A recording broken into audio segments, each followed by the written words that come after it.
নবীজি সাল্লাল্লাহু আলাইহি ওয়াসাল্লাম বলেছেন, মানুষ যখন কোনো গুনাহ করে, আল্লাহর কোনো নিষিদ্ধ পথে যায়, কোন একটা পাপের কাজ করে, মোবাইলে একটা হারাম জিনিস দেখে ফেললেন, একজন পুরুষ পর্নোর ছবি দেখলেন, মজা নিলেন, তা হারাম গুনাহের কাজ করলেন, এর ফলে কি হবে? অন্তরের মধ্যে, অন্তরটা কিন্তু ফ্রেশ ছিল, এটাতে একটা দাগ পড়বে।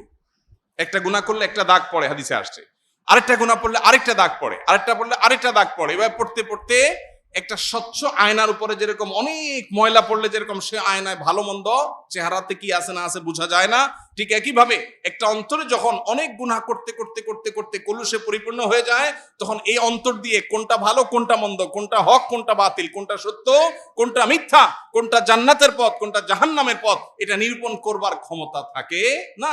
এই জন্য আমার অন্তরকে পরিশুদ্ধ করবার জন্য 1 নম্বরের কাজ হলো সকল প্রকার গুনাহ থেকে বাঁচার জন্য সর্বোচ্চ সংগ্রাম করা। এরপরে যদি গুনাহ হয়ে যায়, ওই যে অন্তরে গুনাহ হয়ে গেছে মানে দাগ পড়ে গেছে, এই দাগ রিমুভ করার জন্য উপায় আছে। গ্লাস পরিষ্কারের জন্য যেরকম গ্লাস ক্লিনার আছে, ঠিক একইভাবে অন্তর পরিষ্কারের জন্য কল্ব ক্লিনার আছে। সেই ক্লিনারের নাম হলো তওবা। সেটার নাম কি? তওবা। বান্দা যখন তওবা করে, আত্তাইবু মিনাজ যামবি কামা লা যামবা লাহ, তার অন্তরে যে দাগ পড়ে যায়, ভালো করে তওবা করতে পারলে সেই দাগ মুছে যায়। তাহলে আমাদের নিজেদের পরিশুদ্ধ করার জন্য 1 নম্বর স্টেপ হলো কি? গুনাহ থেকে বাঁচার জন্য সংগ্রাম করা। অনেক নফল নামাজ দরকার নাই, অনেক নফল দানও দরকার নাই, অনেক তাসবিহ না হলেও চলবে, অনেক তেলাওয়াত না হলেও চলবে, কিন্তু যেটা না হলে চলবে না সেটা হলো কি? আমার দ্বারা কোনো গুনাহ হবে না। আমি চোখের গুনাহ, মুখ দিয়া সকাল থেকে রাত পর্যন্ত কত গীবত বেহুদা কথা বলছি, এগুলো সবগুলো গুনাহ।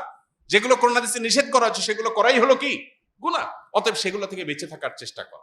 যদি কোনোটা হয়ে গেছে আমি টের পাই, এই কথাটা তো বলা ঠিক হয়নি, আমার অন্যায় হয়ে গেছে, দেরি না করে সাথে সাথে রিমুভার দিয়ে সেটাকে রিমুভ করা, অর্থাৎ তওবা করা, যে আল্লাহ আমি অন্যায় করেছি আর করবো না, এটাই রিমুভার।